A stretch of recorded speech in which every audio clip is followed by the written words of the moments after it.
we got the engine out. That's huge. Today, we're gonna work on that Forester. We're going to take the engine out today, and we have to do something first. We have to go to my work. My coworker left their cherry picker there, so we have to go there, grab that. I am currently using my girlfriend's dad's truck. Thank you, Jonesy, for letting me use your beautiful truck. And I also have to grab the engine stand that's in their shop right now. So I'm going to quickly stop and grab the engine stand, and then we will start heading out to go get that cherry picker. We got the cherry picker. It's in the back of the truck. We also stopped at Harbor Freight to get some wire and hooks and stuff so I can put it on the engine so we can jack it up and get it out of the vehicle. Funny enough, I was just at Harbor Freight yesterday and ended up getting stuck there for a little bit because the new Wrx that we bought, the starter went out. And not only did the starter go out, but apparently the flywheel decided it didn't want to be connected anymore. So I'm gonna have to take the transmission out of that.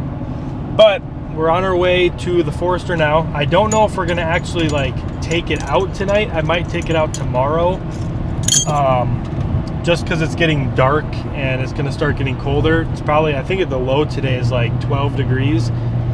So I'm just gonna get there, get everything set up, and then tomorrow you guys will see me start taking that engine out and hopefully putting it on the stand tomorrow. It's the next day, and I think we have most things ready to go to get this engine pulled out. I am currently draining the coolant on the vehicle. I just took the lower radiator hose off, and it's draining that way, so I'm waiting for it to drain. And then I can take the top radiator hose off, and then there isn't a ton more to do. I have to take the bell housing bolts out, the torque converter bolts out. I have to disconnect the exhaust. I think I might keep the exhaust manifold on it right now and take it out with, and then I'll take it off when I have it out, just so I don't have to crawl underneath and try to get all those 14 mils out. And then I think we're pretty darn, and then starter, we gotta take the starter out too. But then after that, I think we're pretty darn close to being able to just put the cherry picker on and pulling it out, which would be huge. And then we can put it on the stand, and then next video we can tear it apart, which will be sweet. So let me wait for this to drain, and then we can start taking it out. So it's still kind of draining. I'm trying to get as much as I can out of it, so I've been starting to take some stuff off. We got the starter out. It's one nut bolt and two nuts, and it goes right down here. It sits down there. There's one up here and one below it, and the bolt on top is also for the bell housing. So you're gonna make sure you keep that and know where it goes, because that one's longer than the other bell housing bolts because you have to hold the starter on it as well. So with that out, oh, sounds like the coolant is almost done. I'm going to continue taking some stuff off. I have to disconnect the exhaust. I'm again going to keep the manifold on. I'm going to take the radiator or the fans out, which there's just 10 millimeter bolts there. Let me show you. All right, those ones can be really hard to take out sometimes because they corrode and they rust and then they break off. So you want to be really, really careful when taking them out. So I'm just going to use this guy. I'm going to slowly start taking it out and see if it spins. If not, we might have to just let them break and take them out, because they need to come out so that we can take the engine out. So let me do that, and then we'll go from there. We got the bolts out. We didn't break any bolts, but we did break part of the fan. Let me show you quick.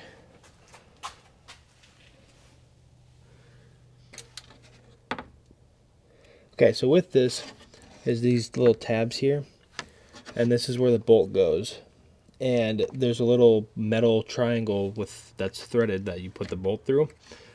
Well, this plastic piece that's holding that metal in, it broke over here on this side, so it's broke.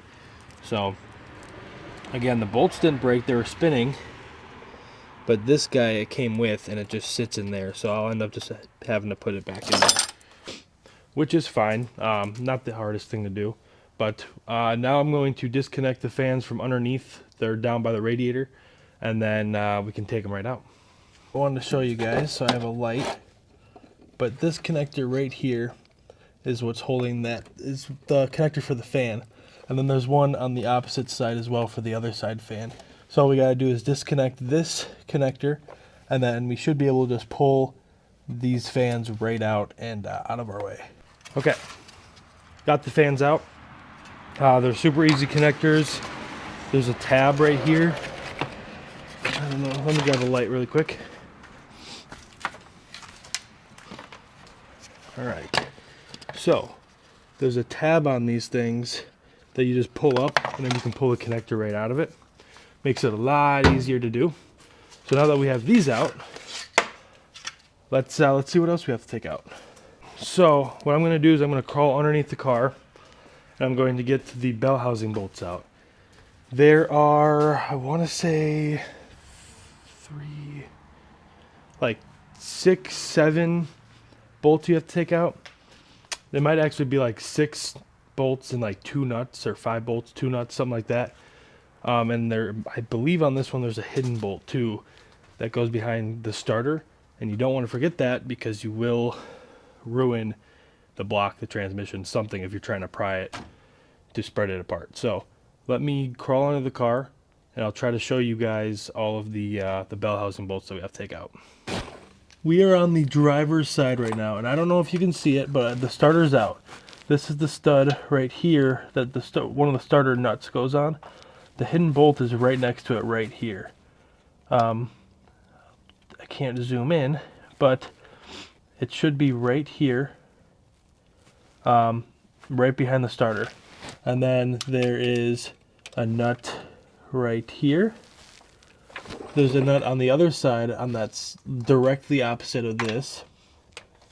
And then there's, I believe, 2 or 3 more going up on the passenger side. So let me loosen these up, take them out, and we'll go from there. We got the 2 bolts and 1 nut on the driver's side. And now we have to get to the other, I believe, 3 on the passenger side. The third hidden bolt, well, I guess it's not hidden. The third bolt on the driver's side is right above where that nut is. It's like right behind the axle. So you need a swivel socket to get back there and break it free and get it out. So we're going to do the other side, and then we will start taking the torque converter bolts out. Bell housing bolts are out. There are 3 bolts and 1 nut on the passenger side, and you're able to get it up through the top if you want to. It's easier that way. So now that that's out, I did notice I'm probably going to have to take the exhaust manifold down because the 2 nuts that are holding the mid pipe to the actual exhaust manifold are rusted as hell. Like, they will not come off, and I think they're broken. So it's 6 nuts.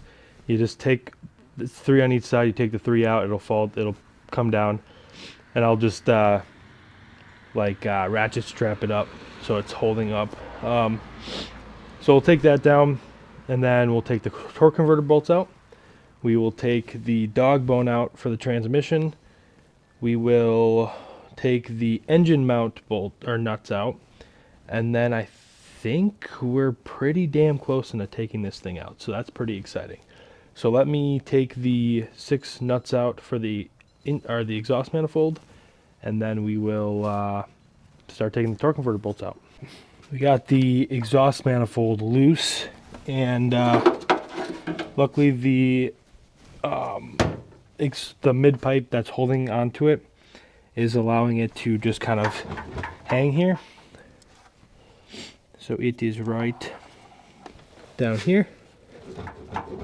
We can move it, but we can move it to where it's out of our way and not connected to the engine anymore. So we can just pull it out and just leave it hanging there, because the rest of the exhaust will hold it up with the exhaust hangers. And then don't forget to disconnect your O2s that are connected to it on the passenger side. I disconnected them, so we are good to go there. So now we have the engine mounts and the torque converter bolts, and then I'm pretty sure we just got to start splitting this thing, and then we take it out. So we are super close. But let me start taking the engine mounts out. Oh, we got to take the dog bone out too. That's easy. So the engine mount, dog bone, torque converter bolts, and then I think we're ready to go. So let me take the, it's jacked up already, so I'll take the engine mount bolts out, or the two nuts, and then I'll bring it down, and then we'll start taking everything else out. Let me show you guys where these engine nuts are, engine mount nuts are, so that you guys can do this yourself. So when you roll underneath, let me turn it. All right, so you're looking at the jack right now. When you roll underneath, right here, there's a 14 millimeter nut, and then on the driver's side, it is right here. So those two, so you just take those two out. There's washers for them as well, so you take the washers out, and then you can just pull it right down. And now the engine mount is disconnected, so we're good there. Now I'm going to lower the car, and then I'll show you start taking out the dog bone, torque converter bolts, and then we'll start putting on the engine hoist. Let's go. So what I mean by the dog bone is this guy right here that kind of supports the transmission. We want to take this off. It's two bolts. It's one here with a bolt and a nut, and then one here. And we want to take that off so that we can jack the transmission up while we take the engine out to kind of level it, and then we can take it out easier. So let me take these out, and then we'll take the torque converter bolts out, which we take them out from right here, but I'll show you that later. All right, so we got that dog bone out. I ran into a little problem. I grabbed 17 through 21 half-inch socket for my breaker bar. For some reason, I thought that the crank bolt, the crank pulley bolt, was either a 19 or a 21. It's a 22. So I had to run to my parents', which is right down the street, to get a 22 mil. So we got it. Now we're able to move it. So what we're going to do now is take the torque converter bolts out, and I'll show you how we can do that. So normally there's this black cover like this that goes over this hole right here. I took it off, and you can already see, I don't know if you can see it, I'll try to get you guys down there, but you can already kind of see the bolt sticking out right here. So we're gonna have to take that out. I believe it's a 12 mil. So we'll take it out, and then we'll spin the crank so that we see the other bolts. And we'll keep doing that until all the bolts are out, and then we can start splitting the engine from the transmission. Let's do this. The torque converter bolts are out.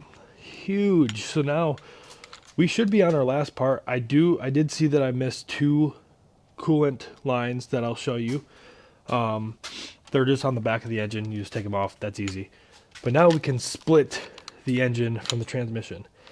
Just to show you guys, all I did was I grabbed this with the 12 mil, and I was able to just use this to get those torque converter bolts out, and they are right here. Now all we have to do, I have to take those two coolant lines off, which I can show you that really quick.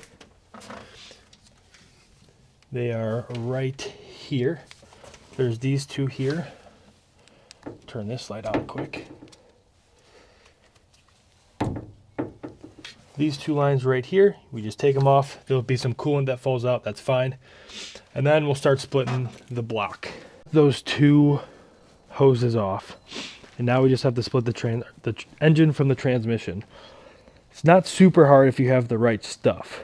I am hoping these will work. I normally have a tool that my coworker has, but he left before I could grab it. So I'm hoping that I was able to get the stuff that I need to split this. So we'll see.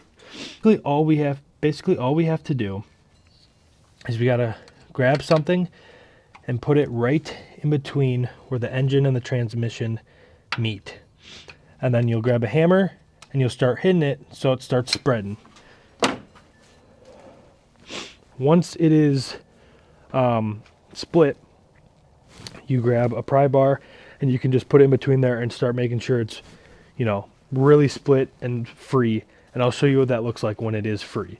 So let me do this and I will come back when it is split and ready to be pulled out.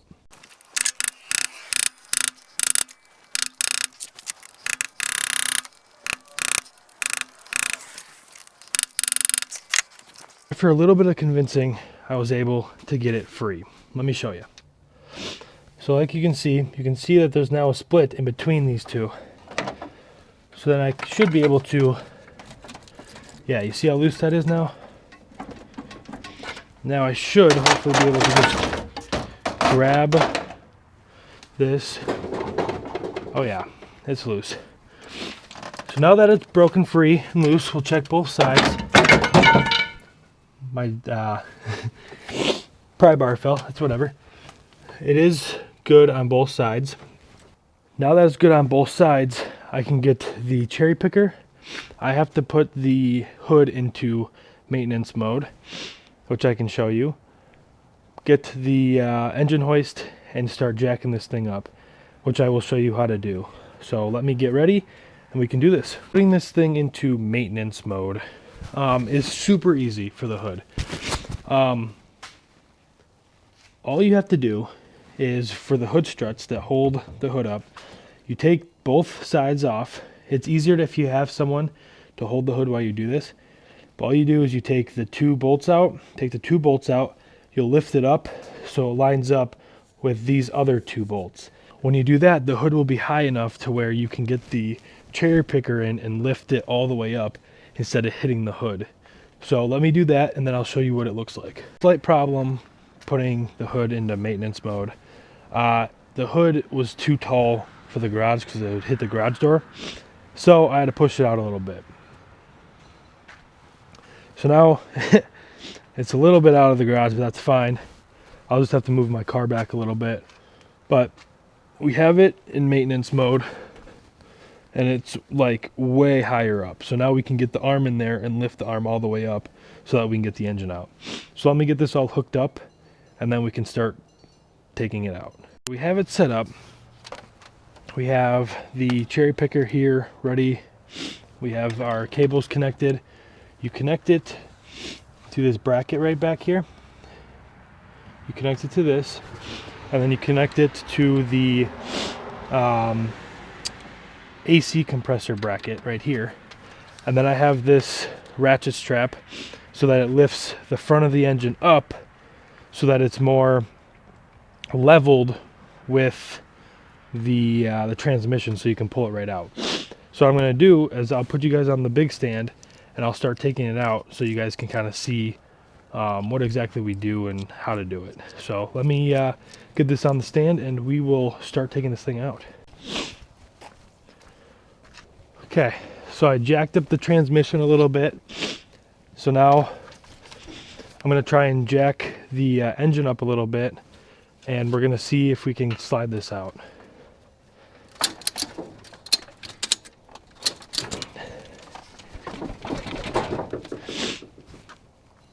Because remember, we have to get the engine mounts out of where they sit. So it has to go high enough. That's why you got to jack the transmission up, because then you can jack the engine up. That way they're straight instead of one like this and one like this. You're not going to be able to get the studs out then.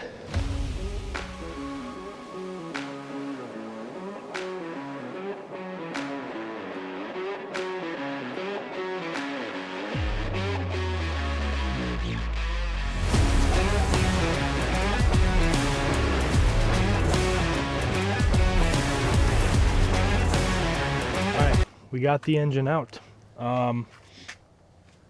That's huge. So now what I'm going to do is I'm just going to put this on the engine stand, and then in the next video we can start taking it apart and seeing what the hell was going on with this vehicle.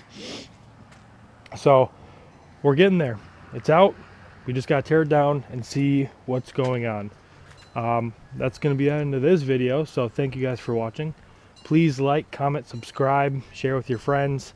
Anything will help at this point, so I appreciate it. And we'll see you guys next time.